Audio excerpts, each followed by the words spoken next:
So they make some nice stuff there over there in Italy. And as far as stuff for sale, I can't think of anything offhand you might want, but yeah, I'm just gonna unload some parts, and I do have an NC300. I probably would try to unload it, you know, and yeah, lots of miscellaneous crap here that just building up, you know, like, you know, I could fill a whole car full of parts and stuff, and then I've got, let's see, I got little portable shortwaves, I got lots of odds and ends stuff, but I don't know if there'd be anything you're interested in. I'm not getting rid of any good stuff there, Brett. I have to sell my junk that I don't want. Why would you want my junk? Yeah, but hey, one man's junk's another's treasure. You never know. So, well, my big thing lately is I put in a above ground pool here, not in ground, above ground, and it's not very big, but it's serving its purpose. So I think it was yesterday, it might have been you, Brett. I got confused who I'm listening to, but I have a Bluetooth speaker, so I have a transmitter hooked up to my a Bluetooth transmitter hooked up to the output of my mixer board here, which the NRD 515 goes into, and then I can play music or shortwave or whatever, amateur radio, and it goes out to the pool, you know, with the speaker outside next to the pool there, and so I've been doing a lot of floating around in the pool there on the raft, and with the 807, and listening to guys on 40 meters here. I was going to try to transmit from there. I've been experimenting with a wireless microphone because I have a wireless push-to-talk switch here. It runs on 433 megahertz. It works great, but my wireless microphone is getting some RF into it. So I haven't solved that problem, but I was thinking about floating around in the pool there, working some 40 meter AM. So there you go, N2DTS in the group, W3FJJ.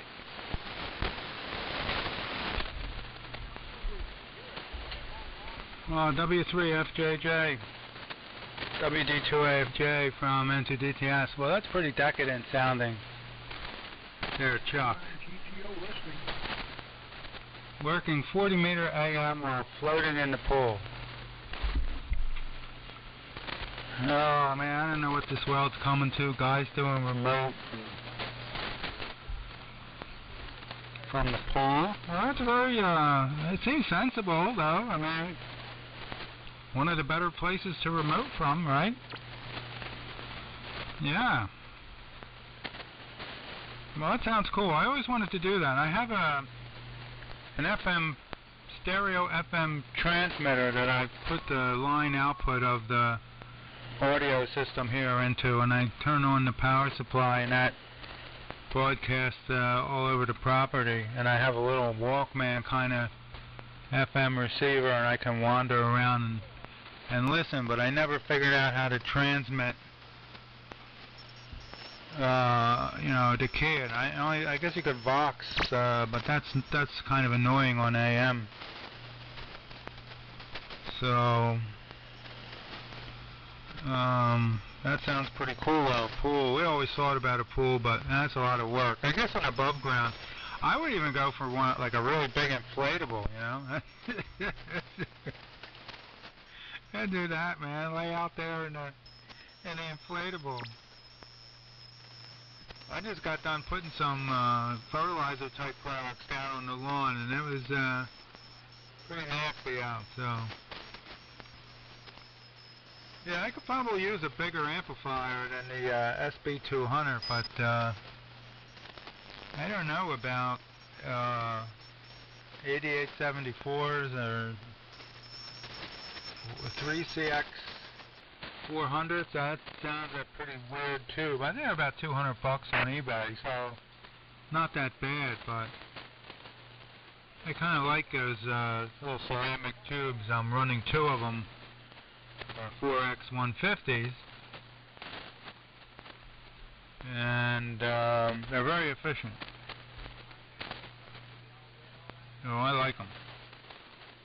And really, that would be nice. Ride up that way. I'm all the way in South Jersey, so I go 206 up to Trenton. I cross over that little bridge there and go up 32 and 611. I've been doing that since I was 18. I used to do it a lot before I got married.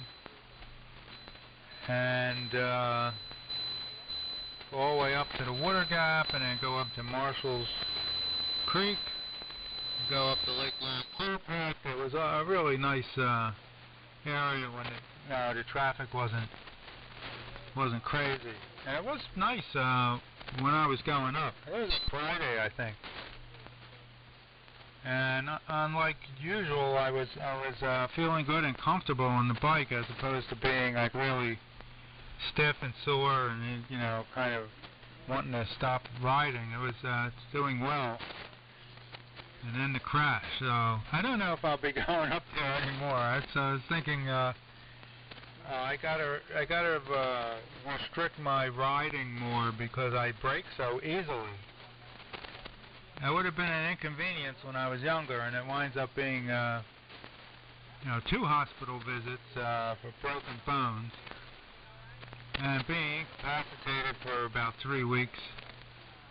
Whereas I couldn't do much of anything, so I don't want to be in that situation again. And yesterday and today, I've really been able to do stuff, so I want to be real mellow. So I don't know, but that would have been nice to, have a stop along the way, or just come up and visit.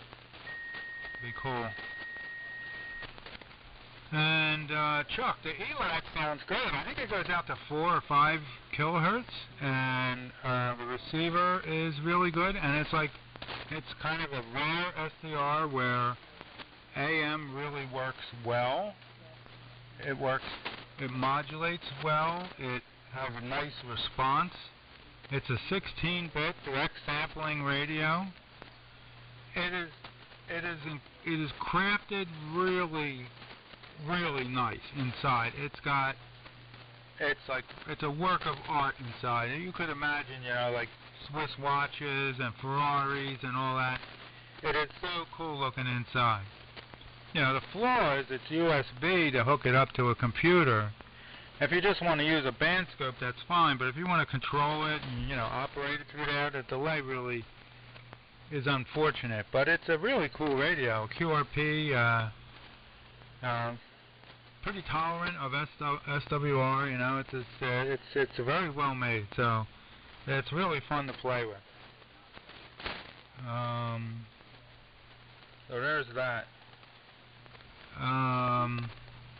Yeah, that's it. I would like to go to Sussex, but man, that's 2.5 hours. I'm not going that far for a fest. I want to get something a little closer. Well, over to you there, Ray. Maybe a little more signal here. We went from 30 watts carrier to 300 with the screen modulated transmitter. I'm surprised. That Wolf really does seem to work well. I love just using that thing. WD2 AFJ with W3 FJJ from NTDTS.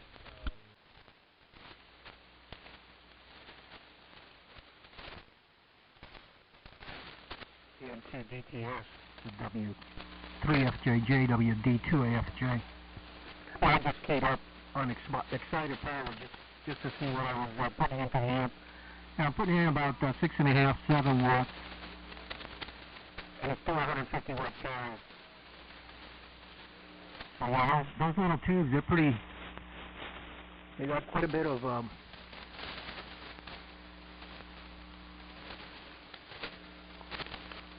quite a bit of amplification to them. These, I think I was telling just Chuck just a little bit ago, you find these tubes in the, remember those old Alphas, the 76As and 76, Alpha 76? Those are nice amplifiers. They had these triodes in them. I think one of the models had 3 of them. But, yeah, if you have to buy them brand new, I don't even know if you can get them brand new anymore. Of course, they were IMAX, but once in a while you'll see somebody changing out an alpha amplifier to a different kind of tube that's not as expensive, you know, and they'll sell them used. But they're usually they're, yeah, I don't know. I guess the price is right about the price of a 3500 or so, maybe used. But I've had these for a long time. If you treat them right, they're okay. You know, you got to be careful with how you load it. You know, too much grid current. You know, you just got to keep that down. Like anything else, you know, if you don't know what you're doing, you'll wipe them out. But I like it because it's got that. This amp has that. I mean, it's got a regular meter, you know, with all the functions on it, but right above the meter, it's got that little tube where, what do they call that little tube? It's green, but as it joins, you know, as you get more power out, the 2 halves meet in the middle. I think a couple rigs had these. I think the ICO modulator, that 730, I think that had it. And it's kind of cool, you know. As you speak, the 2 halves meet in the middle. They're not quite meeting because I'm not driving it that hard, but you can get them to meet. And then you're up about 1500 watts or so, I guess.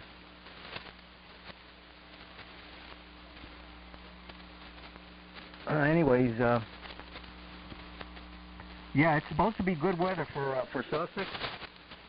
It's going to rain, I think, maybe a chance of rain on Saturday, thunderstorms in the afternoon, but Sunday it looks like it's going to be in the mid-80s as a high, and maybe, you know, in the morning it's going to be kind of cloudy, so it might stay cool for most of the day, hopefully. So the other day I was in the garage, you know, looking for stuff that I want to cart up there, and boy, I tell you, I did it on one of those hot days. Although I went out there in the morning, I had some iron that I had to move out from the back, and I had to move some stuff around. I'm telling you, by the time I got done, I was sweating, and that was before it really got hot. So I moved. I got some plate iron I'm going to take up there. I got a 7,000 volt plate transformer. Actually, it's multi secondaries. I forget, 35, 55, and 7,000 center tap. And I think it's a UTC, but I'm not sure. And it's also got a multi primary on it. But that thing is like, it's got to be over 100 pounds. So I gotta get some help. Maybe my son will help me load it up onto the pickup truck. Now I think I'm gonna take CVM5. I've had that thing for years. I'm not building anymore. I'm gonna take that up, that mod transformer, the CVM5 I have. And then I have another plate transformer in a crate, brand new in a crate. I've had it for I don't know how many years. I had 2 of them. I opened up one of the crates and I sold one, but I never opened up the second crate. And that's, I think, 3,000 or 3,500 center tap. I'm not sure, but that's also, you know, 220 input. But that's brand new in the case. I figured I'd take it up there. If somebody's interested in it, I'll open it up. If not, I'm not going to even bother opening up the crate. Yeah, that's like another 100 pounds, you know. So that stuff, I got to load it up in the truck, and I'm going to start maybe tomorrow. Just start loading the truck little by little, so that when Sunday gets here, all I got to do is turn the key and leave. Amongst other little odds and ends, I'm going to look around. So up to you there, Chuck. W3FJJ with N2 DTS. WD2AFJ. Yeah, WD2AFJ with N2 DTS, W3FJJ. Very good. Nice copy. Except I'm getting some, I don't know if it's selective fading or something on your signal there, Ray. You might be hitting the audio just a little too hard. You know, that's the thing about those sideband rigs. You get a little bit of USB. It's a lot of selective fading. So there's some distortion coming in there, but I don't think it's you know, no problem, except maybe the audio is up a little too high. I don't know. I copied 100%, no problem. Yeah, CVM4 would be a nice find for somebody. I thought, you know, I'd like to have one if I was looking for one. I don't think I need one at this point. I forget how big they are. I don't think it's, I think it was 250 watts. I have a CVM3. I used to use with my Valiant. I could still use it. It's all there. It's basically it's a chassis with a pair of 811s, a CVM3 modulation transformer, and an 8 ohm, you know, backwards transformer driving the 811. So zero bias, plug it into the back of the Valiant, and that thing works great. I know it will probably still work here. So it's just sitting on the I use the Valiant as an exciter for my 304 TL rig, and I really haven't used it for anything else lately. But it's there. I got that CVM3 modulation transformer from Fair Radio back in the day. Brand new in the box. I was really happy. You know, it didn't really say they were brand new when I ordered it. I think it was like 20 bucks. And it arrived, it was all sealed up in a box, you know, you could tell it was never used. So brand new CVM3 from Fair Radio. And let's see.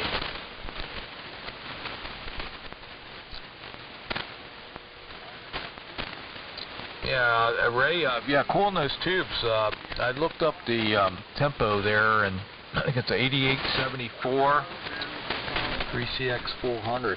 I can say kind of rare, but do a nice job. Looks like a good amplifier there. And right, yeah, on the a pool remote. I have memories of working a guy, I think it was like 2 sunspot cycles ago, so it's like 22 years ago, on 10 meters on AM. This guy was laying in his pool, or, you know, floating around in his pool back then, and he was out in Los Angeles, I think, you know, Los Angeles, California. I was working him on 10 meter AM, and he was out there in his pool, and he had an HT, a 2 meter HT, somehow remotely hooked into his station there, and he probably had like a big beam antenna or something. Anyway, he was strapping in, and I'll never forget that QSO. It was just like, you know, wow, man, that's great, you know. And it was hot here. I think I was in Conowingo. It was hot here, and I was like, wow, you know, I'm sweating in my shack here, and this guy's out here in his pool working me remote. And that was, you know, it was almost 40 years ago. Anyway. Alright, I'm not sure what happened there. Alright, we're still on the air. Let's see. on my notes here.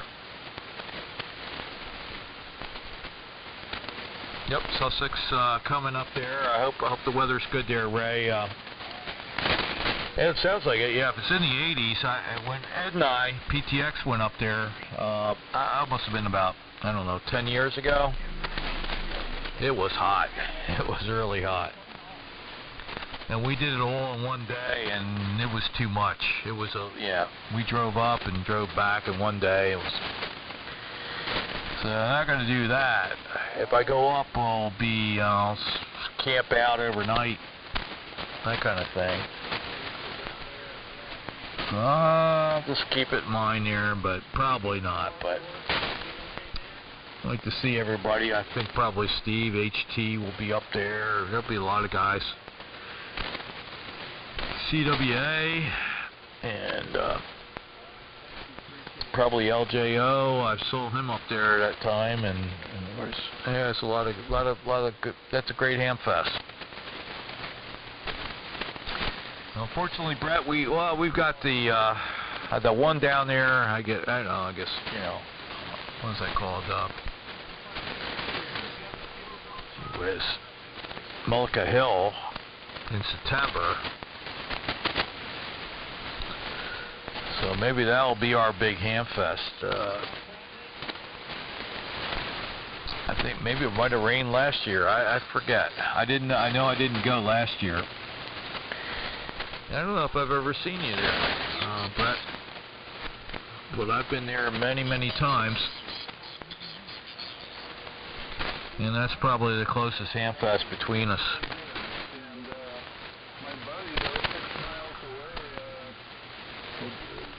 So,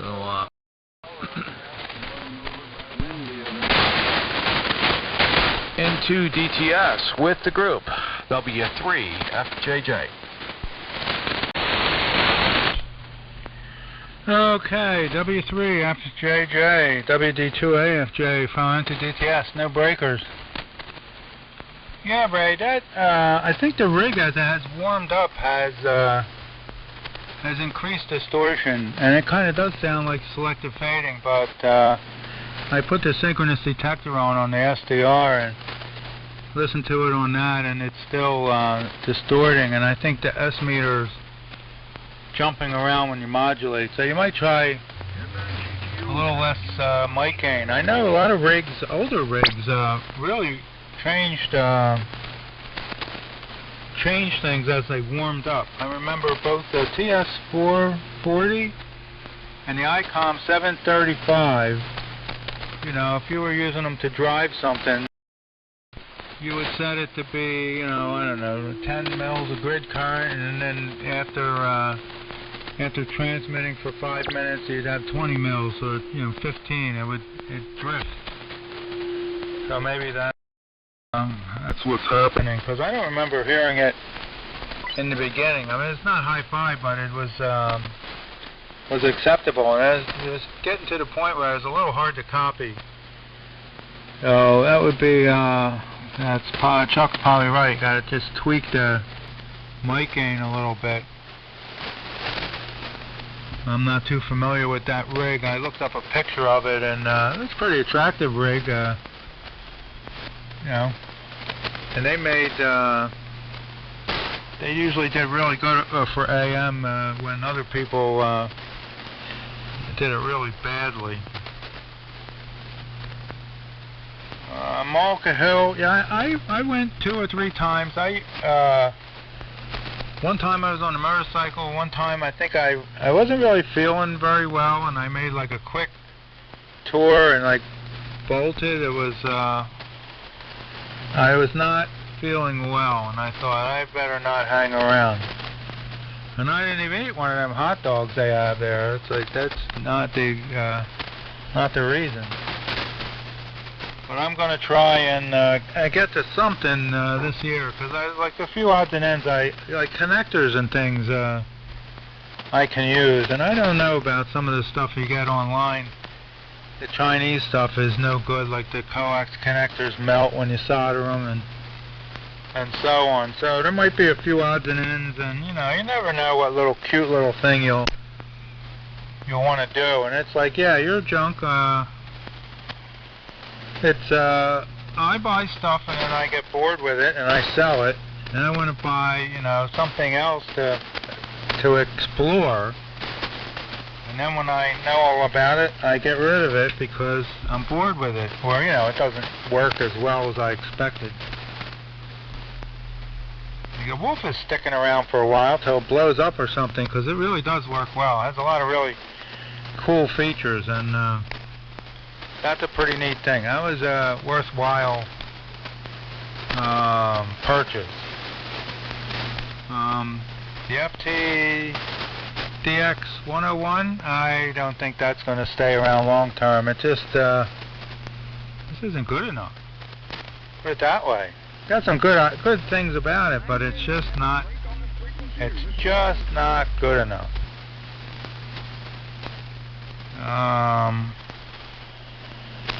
And the CVM4, I have a UTC catalog, and I think it's a 300 watt modulation transformer, but I don't like open transformers anymore. I've blown so many of them up. Partly because they're old, and partly because I'm not real careful with them. So I really like the T368 modulation transformer because it's solder sealed, oil filled, and the air can't get to it, the water, moisture can't get to it. The oil acts as cooling and insulation, and they put up with a lot of abuse without complaint. And I have one of those. And I run it on the 4-125 rig, which is a pretty good, paired and modulated by a pair. It's a pretty good powerhouse. A nice winter transmitter.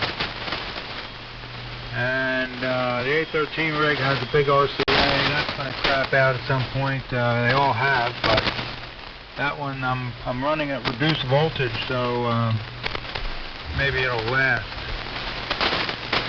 And I did want another T368 transformer, but I got so many screen modulated rigs and the Wolf and the DIY and all that other stuff, so I guess I don't really need one.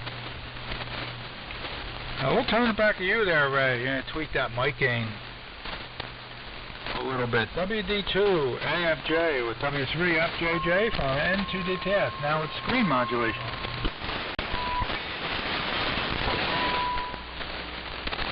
Okay. Yellow.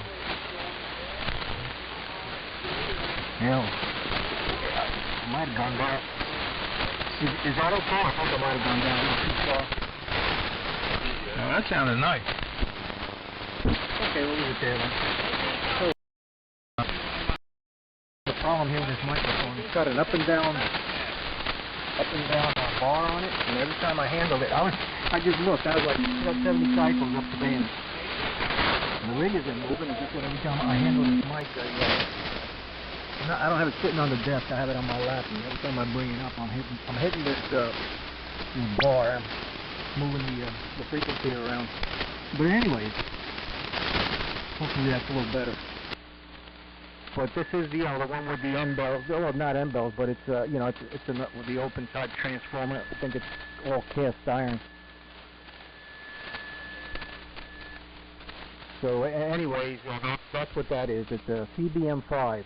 Now, I think years ago I remember that the CVM5 or any of the CVM type transformers where that CVM was relegated to the potted type because they made the potted type transformers, where all the leads would be at the bottom.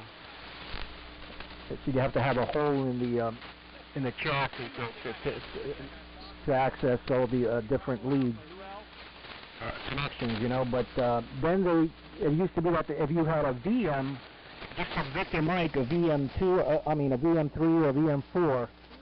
That would be the one with the cast iron end bells on it now.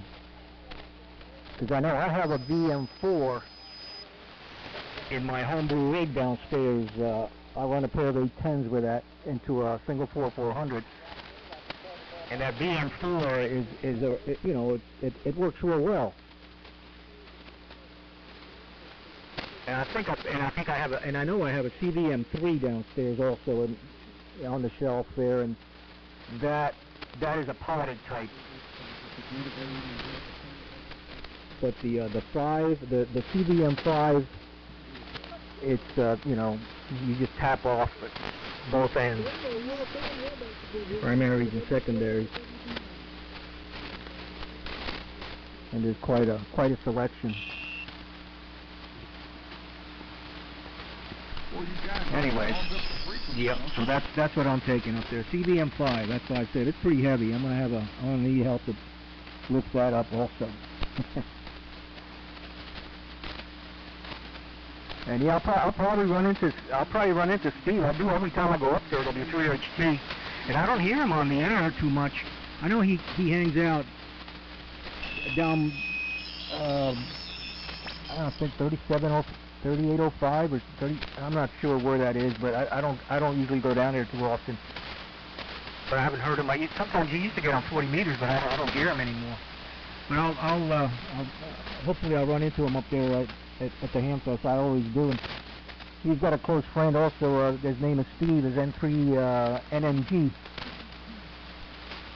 and he's a retired fireman from across the river here in Easton. And I usually run into him up there. I got one of my Johnson 500s off of NNG, Steve. He collects a lot of military gear. So he's always got a lot of interesting stuff. Boy, it takes you guys the same amount to get up to Sussex as it does for me to get down to Mullica Hill. I'm kind of in the middle here. No, actually, it only takes me a little over an hour to get up to Sussex, which is not bad. I take the back roads. But it takes me 2.5 to almost 2 and 45 minutes to get down to Mullica Hill. And that's on a good day.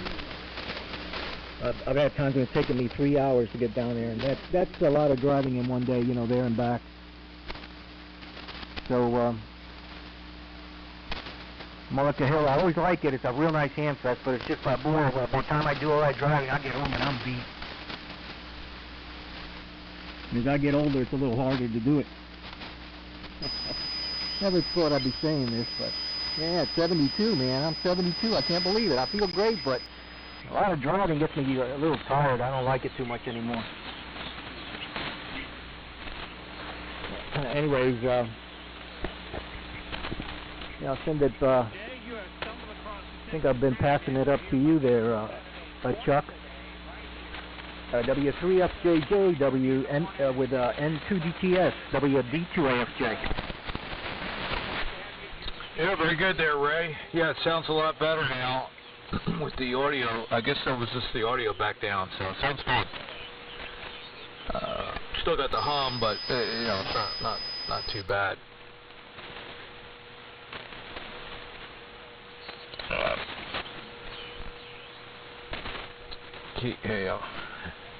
I'll get your close written down here. AFJ and N2DTS W3FJJ for ID. So good all the way around. Yeah. CVM 5.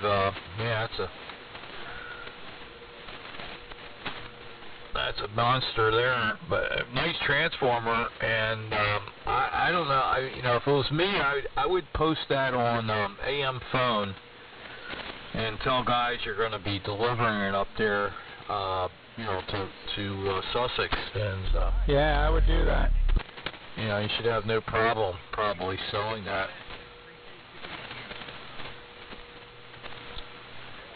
There's a lot of guys go, and there's a lot of guys reading the AM forum, AM phone classifieds there.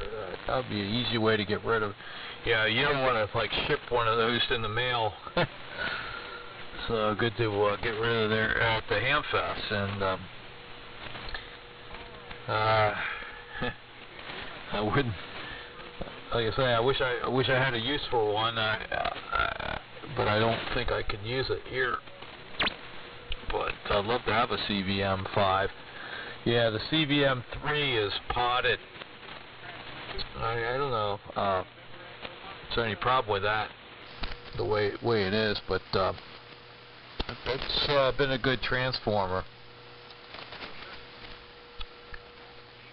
And I do remember hearing about those VMs, so that's kind of interesting. I guess the VMs were like, no, I thought the C stood for commercial. Variable modulation transformer, so they all had multi-taps. VM, I'm not sure. They weren't commercial, I guess. I don't know. But they were, yeah. I remember they had some of the, you know. Yeah, I guess they were older, probably. I guess, and then they came out with the CVM series. But Thor Dorson made some nice transformers, no doubt. And I got a question for you there, Brett. I'm just going to break you because I'm going to probably make this my last transmission. But you mentioned the screen modulation and all, and the last couple times I talked to you, I forgot to mention that I was interested in building up a screen modulator with transistors, and I came across your thread there on the AM phone, and I know you built a transistor screen modulator. I just want to get your opinion on that. I don't think you run it anymore, but do you still have it, and what did you think about it compared to the tubes, and if you like the tubes better? I'd just like to know why you don't use it anymore. Go ahead. Well, there's two reasons, really. Well, really, one reason. Because, you know, glass and vacuum and, what did Bruce used to say, iron and steel was, you know, more fun. I have two of them. If you want one, you can have one. The rack mount, you can experiment with it, play around with it. I have two of them. I think they're good for a little bit more peak power than some of the other tube screen modulators I've built. But you know, you put voltage into them, and you get set the screen voltage and the audio. They're very simple. You got to put.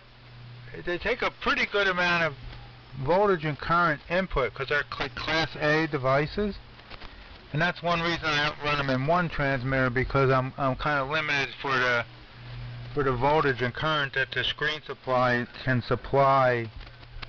Which, you know, it's adjustable and all that, but it's not as robust. The other transmitter is robust, but if you want to play around with them, and you can modulate anything from a 2E26 to a 41000 with them. You know, line level audio in, high voltage in, like say 700 volts, and you get, like for the 4X150s, I get 200 volts resting out to the screen, and it modulates plus and minus. And of course, if you don't need 200 volts, something lower or higher, you just adjust that. Yeah, so if you want to, you know, instead of recreating it, you can try it, or you can have one. Or plus, I have all the transistors and everything. It takes some weird capacitors, like some high voltage capacitors and stuff, but I have a lot of the part. But I mean, it's more fun to do it with a 6DE7, W3FJJ in a group, NTDTS. Yeah, okay, yep, you're probably right. You know, you got a vacuum tube final modulated with a vacuum tube screen amplifier. I just wanted to get your opinion on that, because you know what happened. I actually ordered the transistors, so I have I got those high voltage transistors. They're BJTs, and I did read the thread about, you know, QIX was saying, oh, MOSFETs, and I'm sure MOSFETs probably are better, or at least more efficient. But you know, the circuit that I think it was, I forget the guy's call, but W2 Land there, who designed that circuit. You know, he used the NPN BJTs, high voltage BJTs. And so anyway, I got them here. And, I don't even know if I'll get around to it at this point, but I thought it was a great idea, and I just had to get your opinion because I didn't. When I remember when you were running that, I remember hearing it, and it sounded great. I didn't hear any problems. As far as I could tell, it was going as good as your vacuum tube screen modulator. So, yeah, something else to play with here, but like I say, I don't know if I'll get around to it.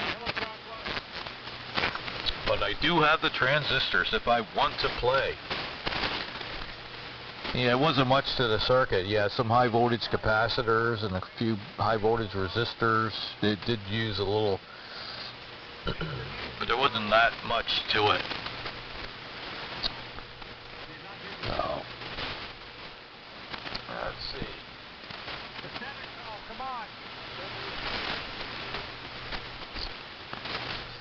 All right, well, we're going to sign out on this one.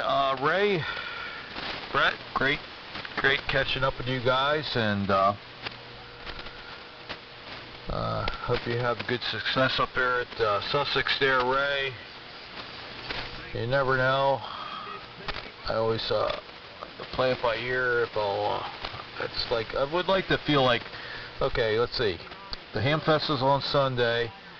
Saturday, weather looks good, and I feel energized to fill up the car with crap and head up there. And like I said, I won't go up in one day. I would do a 2-day.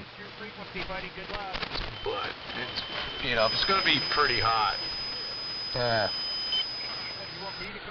I know how that is. But yeah, 80s is not bad. I think it was probably near 90 when we were up there. All right, we'll listen out.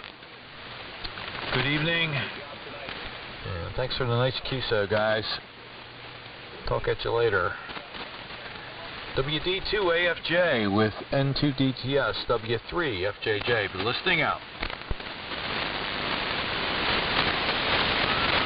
Okay, pick it up, Brett. I'll just be a minute here. I got something I got to finish. Yeah, Chuck, if you, that was John, W2IMX. If you want to borrow it to experiment or something, I have 2 of them. I can just drop one off or, whatever. Not a big deal, because I got it, it's already built and everything, and it's, audio in, ground, voltage in, and voltage out, so you can, like, it's kind of cool with the screen modulator things. With like 3 wires, you can hook it up to the transmitter and have it remote, sitting on the operating bench and fool around with it. I think it's metered, it has voltage and current output to the screens and line level input. So there you go. If you, you don't want to reinvent the wheel, just to see, a 4400, you probably get 150 watts. Carry around, pair of them, probably get a nice 300 watts. Other tubes, whatever. I guess I don't think I ever tried it with the 4X150s, because I think their screen voltage is a little lower, so it would probably work really well with that. John was doing a pair of 4400s with it. But, one minor problem with it is as it warms up, the power goes up a little bit, and you gotta start out like 50 watts lower or something. But it didn't, not a big deal. I don't know if there's a way to like keep it cooler or stabilize it. I was always wondering if there was a way. It's a simple transistor circuit, but there must be some way to. I think only one of them is responsible for that, like the pass transistor, to compensate, with a thermistor or something, or just something that, whatever. Anyway, let me know one way or the other. WG2AFJ. And that rig sounds really good when you turn the audio down. I think a different microphone it would sound really nice. It's lacking a little highs. It's like a little like low end heavy to me. But I think with a better microphone, that radio could sound really pretty nice. Not that you don't have like lots of other better stuff, but you know, just so you know. And I agree, strongly agree about the CVM5. That is a premium, sought-after piece of iron, and you don't want to drag it up there. And it's saying somebody will give you, I'll give you $50, I'll give you $25 for it, and you're like, I don't want to take it home. But you know, it's depending. I mean, I don't know really what it's worth, but I mean, it's got at least $100, $200, $300. Somebody wants one of them. They're not easy to come by. And I know high fidelity transformers. They tend to talk back. They're big and heavy and all, but they're good for the voltage. And you know, there's lots of big transmitters would need them. So I wouldn't give it away, and it'd be best to post it like, hey, you're going to bring that up there. Somebody can show up and maybe have a bidding war. WD2AFJ, 73 Chuck from NCDTS. M3DTS. For W3FJJ signing. This is WD2AFJ.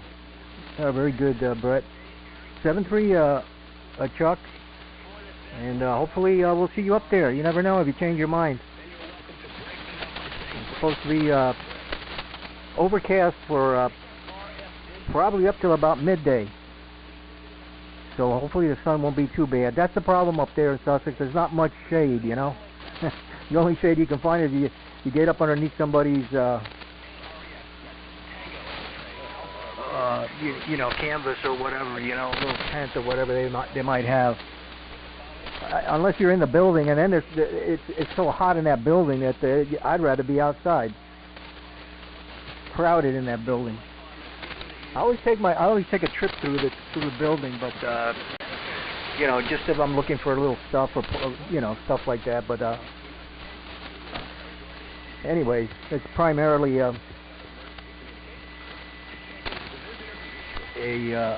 tailgating outside hamfest anyways. So yeah, like I said, maybe we'll see you up there. And you guys mentioned posting on AM Forum. You know, boy, I tell you, if I could, I would. But for years, I have been trying to join in and whatever, become a member, or you know, so we can get on there and get on the different forums. You can get on the different forums, but you know, as a bystander. But I haven't been able to, you know, never been successful in, you know, joining, you know, and being able to post stuff for sale or any of that. Every time, and I've tried many times, and every time I tried, I go through the whole process, you know, check through the rules and everything comes up, and you get down to the bottom where it says I forget, submit or accept or whatever. You hit that button and it kicks you out. For whatever reason, it doesn't allow me to do it. I've tried to join, you know, to do it through my phone. Yeah, I thought maybe the devices were the problem. I tried doing it on my laptop, regular home computer. Nah, it doesn't matter what I do. It will not let me join so I can sign in. So I gave up on that. I go in there, I read their posts, you know, I read the for sale or wanted, but I've never been able to get in and post any of them. One time a friend of mine was going to look into it, but for whatever reason he never got back to me on it. So I don't know who runs that, but maybe one of these days I'll find out who it is. I can email them and see what the problem is. Who knows? Maybe I was blackballed or something. I don't know. But Yeah, I'm just gonna take it on up there, you know. That's the lighter of the pieces. I'm not too concerned about the mod transformer. Those two plate transformers are the heavy pieces. But I'm just gonna load them up in the truck, and then I'll just leave them on the truck, on the tailgate, you know. Just put a sign on there, heavy iron for sale. The rest of the stuff I'll put out on the ground or on the. I have a table. Smaller stuff I'll put on the table. So yeah, looking forward to it. Like Chuck said, last year it was it got rained out. They still had it, but yeah, I was gonna go, but then I heard all the road conditions. There was a lot of roads that were closed leading up there, and I didn't want to chance it. But hopefully, you know, everything will be. Looks like the weather's gonna be pretty good so far. So we're planning on it. So what we're going to do here is just break this stuff down and I guess pack it away, maybe start loading things up, and maybe even tomorrow. Like I said, by the time the weekend gets around, I'll just be able to just turn the key and go. So with that, I'll say 70 feet of you there, Brett. And by the way, whatever you're using, I think you changed rigs in the...